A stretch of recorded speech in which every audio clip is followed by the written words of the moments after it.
الحمدللہ الحمدللہ رب العالمین والصلاة والسلام علی من کان نبیا و آدم بین الماء والطین وعلی آلہ و اصحابہ اجمعین اما بعد فاعوذ باللہ من الشیطان الرجیم بسم اللہ الرحمن الرحیم ان اللہ یحب التوابین و یحب المتطہرین صدق اللہ العظیم۔ آج ہماری اس روحانی تربیت نشست کا عنوان ہے توبہ اور پاکیزگی۔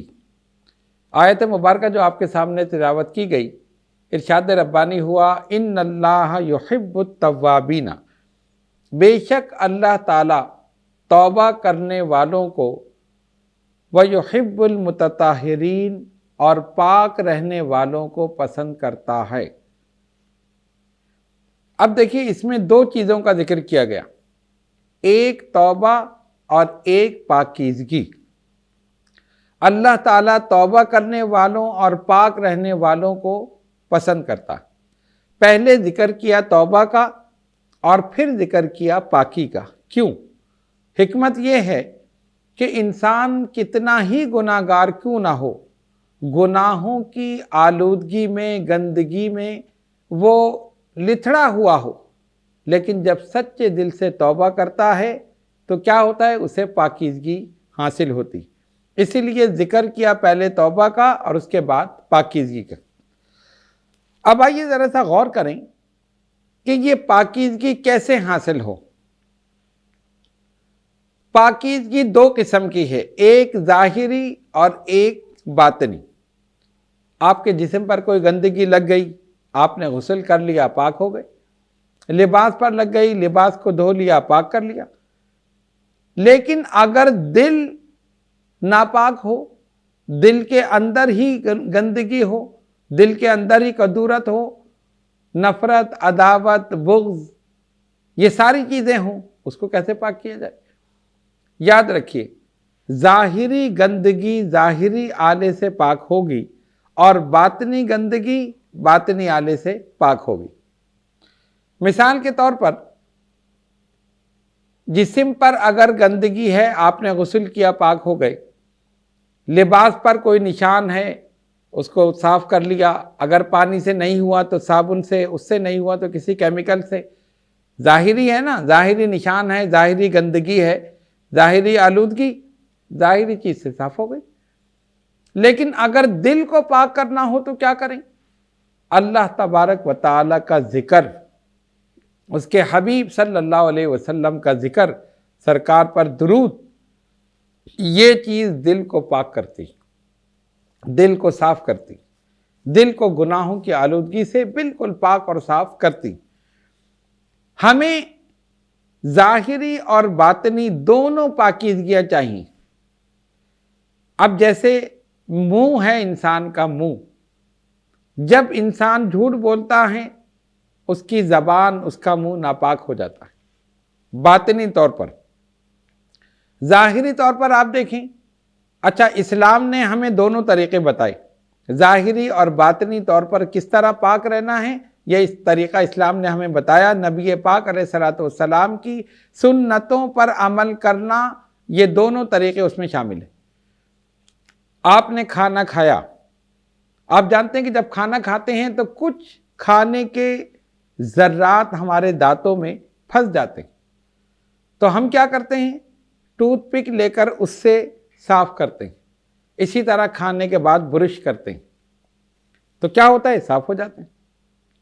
آپ ذرا سا تجربہ کر کے دیکھیں کہ کھانے کے بعد آپ کچھ دیر تک کلی نہ کریں، اپنے منہ کو صاف نہ کریں، نہ آپ برش استعمال کریں، نہ مسواک کریں، نہ کوئی ٹوتھ پک سے اس ذرات کو نکالیں۔ 5 منٹ 10 منٹ بعد یا آدھے گھنٹے بعد آپ اس کو نکالیں، اور نکال کر جب سونگیں گے تو اس کے اندر سے بدبو آ رہی ہوگی۔ یعنی وہی پاکیزہ کھانا جو ہم نے کھایا ہے، صاف ہے، طیب ہے، حلال ہے، ہم نے اس کو کھایا، اور جب وہ دانتوں میں لگا رہ گیا، اس کو جب نکالا اور سونگا تو اس میں سے بدبو آ رہی، یعنی اس کے اندر جراثیم پیدا ہو جاتے ہیں۔ کچھ دیر اگر کھانا رہ جائے، اسی لیے حکم یہ ہے کہ کھانے کے فوراً بعد کلی کی جائے۔ نبی پاک علیہ الصلوۃ والسلام کا جو یہ عمل تھا، اور سرکار کی سنت تھی کہ مسواک آپ کرتے تھے، ہر وضو میں مسواک کرتے تھے، کھانے کے بعد کرتے تھے۔ یہ عمل کیوں تھا؟ ہمیں سکھانے کے لیے، ہمیں بتانے کے لیے، ہمیں سمجھانے کے لیے۔ جب مسواک کی جائے گی وہ ذرات سارے نکل جائیں گے۔ آج کے دور میں مسواک نہیں تو آپ برش کر لیں، یا مسواک بھی موجود ہے، اسی طرح دیگر چیزیں۔ تو یہ کیا ہے؟ ظاہری پاکیزگی، ظاہری طور پر آپ نے اپنے منہ کو پاک کر لیا۔ اچھا، ہم اس طرف بھی توجہ نہیں دیتے۔ جو لوگ پان کھاتے ہیں، گٹکا کھاتے ہیں، دیگر چیزیں کھاتے ہیں، اور بہت سے ایسے کہ پان رکھ کے منہ میں اور سو جاتے ہیں، تو آپ ذرا سا غور کریں کہ وہ چیز جب مسلسل دانتوں میں پھنسی رہے گی تو کتنے جراثیم پیدا ہوں گے اور کتنی بیماریاں پیدا ہوں گی۔ اور ایسے مشاہدات ہمارے سامنے ہیں کہ جو لوگ مسلسل پان استعمال کرتے تھے اور دانتوں کی صفائی، منہ کی صفائی نہیں کرتے تھے، کسی کو کینسر ہو گیا، کسی کو لقوہ ہو گیا، اور اللہ تعالیٰ معاف فرمائے کہ کسی کا پورا یہ چہرہ جو تھا جبڑا، یہ ڈاکٹروں نے کاٹا، کسی کی یہ پوری کھال نکالی، جسم کی کوئی اور کھال اس جگہ لگائی، بہت ساری چیزیں ہیں۔ تو یہ بڑی اہم چیز ہے، صفائی جو ہے بہت اہم ہے۔ ان اللہ یحب التوابین ویحب المتطہرین، اللہ تعالیٰ پاک رہنے والوں، توبہ کرنے والوں کو پسند کرتا ہے۔ یعنی اس آیت میں دونوں چیزیں شامل ہیں کہ اگر تم توبہ کرو گے تو گناہوں سے پاک ہو جاؤ گے، اللہ تعالیٰ تمہیں پسند کرے گا۔ اور ظاہری پاکیزگی آپ نے دیکھ لی۔ اب جو شخص 5 وقت نماز پڑھے گا تو ظاہر ہے وضو کرے گا، اور وضو اگر سنت کے مطابق کرے گا تو کلی کرے گا 3 مرتبہ، 3 مرتبہ ہاتھوں کو دھوئے گا، 3 مرتبہ چہرے پر پانی ڈالے گا، یعنی ہر اعضاء کو 3 مرتبہ دھونا یہ سنت ہے، یہ کامل وضو ہے۔ تو 3 مرتبہ کا مطلب جو چیز بھی اندر ہوگی وہ نکل جائے گی۔ 1 مرتبہ کلی کی نہ نکل گئی، اگر کچھ رہ گئی تو دوسری مرتبہ، کچھ رہ گئی تو تیسری مرتبہ، یعنی کوئی بھی ذرہ اگر دانتوں میں رہے گا تو کلی کرنے سے وہ نکل جائے گا۔ تو وضو ہی ایسی چیز ہے جو آپ کے منہ کو صاف کر دے گی۔ اور آپ غور کریں کہ اگر وہ چیز منہ میں رہ جائے تو بدبو پیدا ہو جائے گی، جب آپ گفتگو کریں گے منہ سے بدبو آئے گی، پھر جراثیم پیدا ہوں گے، پھر وہ بیماری میں کنورٹ ہو جائے گی۔ تو ایک چیز پر عمل نہ کرنے سے کتنی بیماریاں، کتنی تکالیف، کتنی پریشانیاں پیدا ہوئیں۔ یہ ظاہری صفائی ہے منہ کی۔ اب آئیے باطنی پاکیزگی، باطنی صفائی۔ اپنے منہ کو، اپنی زبان کو جھوٹ سے، غیبت سے، چغلی سے، کسی کی دل آزاری سے، فحش گوئی سے، بزرگان دین کی گستاخی سے، اولیاء کاملین، صحابہ، اہل بیت، انبیاء کرام، ان سب کی گستاخی سے اپنی زبان کو روک لیں، جھوٹ سے روک لیں، غیبت سے۔ یہ جتنی بھی روحانی بیماریاں ہیں یہ زبان کا اثر ختم کرتی ہیں، اور جب زبان کا اثر ختم ہوتا ہے تو دعائیں قبول نہیں ہوتی۔ جھوٹ بولنے سے زبان ناپاک، غیبت کرنے سے زبان ناپاک، دیگر چیزوں سے۔ تو اپنی اس زبان کو اللہ اور اس کے رسول صلی اللہ علیہ وسلم کے ذکر میں مشغول رکھیے، مصروف رکھیے، پھر دیکھیں کہ ظاہری طور بھی پاکیزگی حاصل ہوگی، باطنی طور پر بھی پاکیزگی حاصل ہوگی۔ ہم یہ دیکھتے ہیں نا، بزرگان دین، اولیاء کاملین، جس کے لیے انہوں نے ہاتھ اٹھائے دعا قبول، جس کے لیے اللہ کی بارگاہ میں عرض کی دعا قبول، کیوں؟ انہوں نے اپنے زبانوں کی حفاظت کی، اپنے منہ کی حفاظت کی۔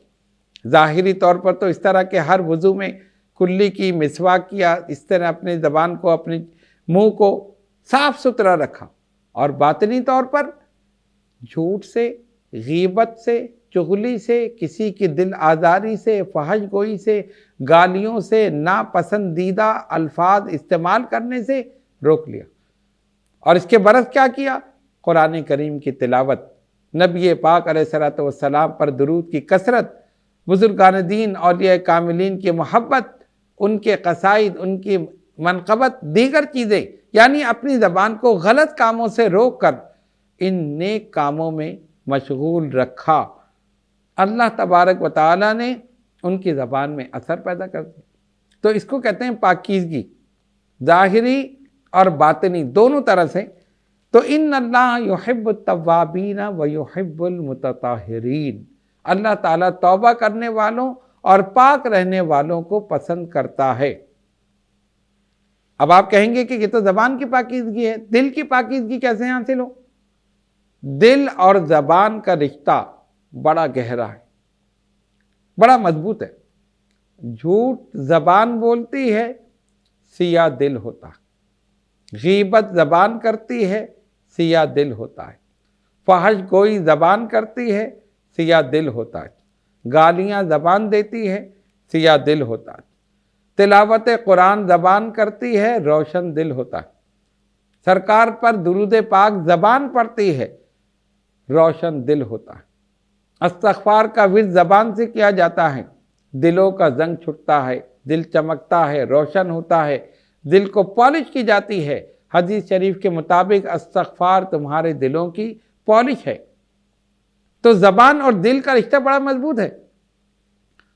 اگر ہم چاہتے ہیں کہ ہماری زبان اور ہمارا دل، قلب پاکیزہ ہو جائے، سب سے پہلے زبان کی حفاظت کیجیے، سب سے پہلے اس کو ان تمام چیزوں سے، روحانی بیماریوں سے روک لیجیے، اور اس کو اللہ، اس کے رسول صلی اللہ علیہ وسلم کے ذکر میں، ان کے نام میں مشغول مصروف رکھیے۔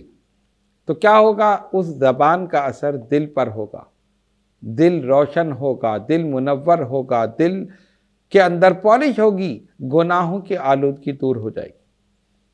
اور جب دل روشن ہو جائے گا تو پھر کسی نے کہا دل کے آئینے میں تصویر یار، جب ذرا گردن جھکائی دیکھ لی۔ جب دل روشن ہو جائے گا تو پھر یہیں بیٹھے بیٹھے یار کے جلوے نظر آ جائیں گے۔ تو ہم نے دو چیزیں آپ کے سامنے بیان کی، توبہ اور پاکیزگی۔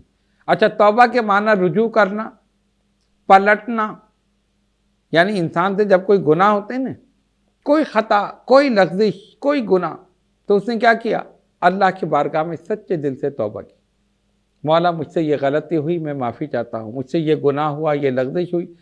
جب اس نے توبہ کی، اللہ تعالیٰ نے توبہ قبول کر لی، اس کا قلب پاک اور صاف ہو گیا۔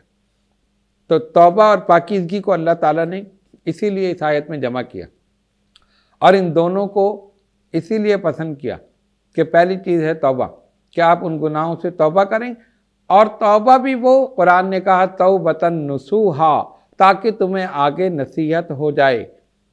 جس عمل سے تم توبہ کر رہے ہو، دوبارہ اس عمل کا ارتکاب نہ کر سکو۔ ایسا نہیں کہ آج آپ نے توبہ کی، کل پھر وہی گناہ کیا، پھر توبہ کی، پھر وہی گناہ کیا۔ کوشش یہ کی جائے کہ جس عمل سے توبہ کی ہے، سچے دل کے ساتھ پھر دوبارہ اس گناہ کا، اس لغزش کا، اس عمل کا ارتکاب نہ ہو۔ تو پہلی چیز توبہ ہو گئی، اور دوسری چیز جب توبہ ہو گئی تو پاکیزگی ہو گئی۔ سرکار فرمایا التائب من الذنب کمن لا ذنب لہ، توبہ کرنے والا ایسا ہے جیسے اس نے کوئی گناہ کیا ہی نہیں، تمام چیزوں سے پاک اور صاف ہو کر وہ اللہ کی بارگاہ میں موجود۔ تو آج کی اس گفتگو کا حاصل یہ ہے کہ دو چیزیں ہمیں کرنی ہیں، ایک توبہ اور دوسری پاکیزگی۔ اور پاکیزگی جب ہی حاصل ہوگی جب توبہ ہوگی۔ جب توبہ کی، گناہوں سے پاک ہو گیا، اور ظاہری طور پر اپنے منہ کو صاف رکھیں، اپنی زبان کو صاف رکھیں، مسواک سے، برش سے، دیگر چیزوں سے۔ باطنی طور پر جھوٹ سے، غیبت سے، چغلی سے، دل آزاری سے، فحش گوئی سے، گالیوں سے، غلط ناپسندیدہ الفاظ جو شریعت نے ناپسندیدہ قرار دیے، ان تمام چیزوں سے اپنی زبان کو روک لیں، باطنی پاکیزگی آپ کو حاصل ہو جائے گی۔ اور اگر ہم یہ چاہیں تو ہم کر سکتے ہیں، دونوں چیزیں ہم کر سکتے ہیں۔ اچھا، یہ تو ہے دل اور زبان۔ اب انسان کا دماغ، جب دل اور زبان پاک ہوں گے تو اس کا ذہن وہ بھی پاکیزہ ہوگا، اور جب ذہن پاکیزہ ہوگا تو اعمال و افعال و کردار یہ بھی پاکیزہ ہو جائیں گے۔ پھر انسان اپنے لباس کو بھی پاک رکھے گا، پھر وہ اپنے جسم کو بھی پاک رکھے گا، اور حقیقت حال یہ ہے کہ اگر وہ 5 وقت نماز پڑھ لے، خود بخود اس کا جسم، اس کا لباس پاک ہو جائے گا۔ ظاہر ناپاک ہونے کی صورت میں انسان کیسے نماز پڑھے گا؟ اگر اس کے لباس پہ کوئی گندگی لگی ہے تو نماز نہیں ہو سکتی، اگر جسم ناپاک ہے تو نماز نہیں ہو سکتی۔ تو آپ دیکھتے ہیں کہ جو لوگ 5 وقت نماز پڑھتے ہیں، ان کا جسم بھی پاک رہتا ہے، ان کا لباس بھی پاک رہتا ہے۔ اور جب یہ دونوں چیزیں پاک ہوں گی اور اللہ کا ذکر زبان پر جاری ہوگا تو قلب بھی پاک ہوگا، پھر خیالات بھی پاکیزہ ہوں گے، اور پھر اعمال و افعال و کردار بھی پاکیزہ ہوں۔ ان اللہ یحب التوابین ویحب المتطہرین، بے شک اللہ توبہ کرنے والوں اور پاک رہنے والوں کو پسند کرتا ہے۔ آئیے دعا کریں کہ اللہ تبارک و تعالی ہمیں سچے دل کے ساتھ توبہ کرنے اور اس توبہ کے نتیجے میں جو پاکیزگی حاصل ہوتی ہے قلبی روحانی، ہمیں وہ پاکیزگی عطا فرمائے تاکہ ہم اللہ اور اس کے رسول صلی اللہ علیہ وسلم کے حکم کے مطابق اپنی زندگی گزاریں، جن چیزوں سے انہوں نے منع کیا ان سے رک جائیں، جن کے کرنے کا حکم دیا وہ کرتے رہیں۔ اسی میں فلاح ہے، اسی میں نجات ہے، اسی میں کامیابی ہے۔ اللہ تبارک و تعالی ہم سب کو عمل کی توفیق عطا فرمائے۔ وآخر دعوانا ان الحمد للہ رب العالمین۔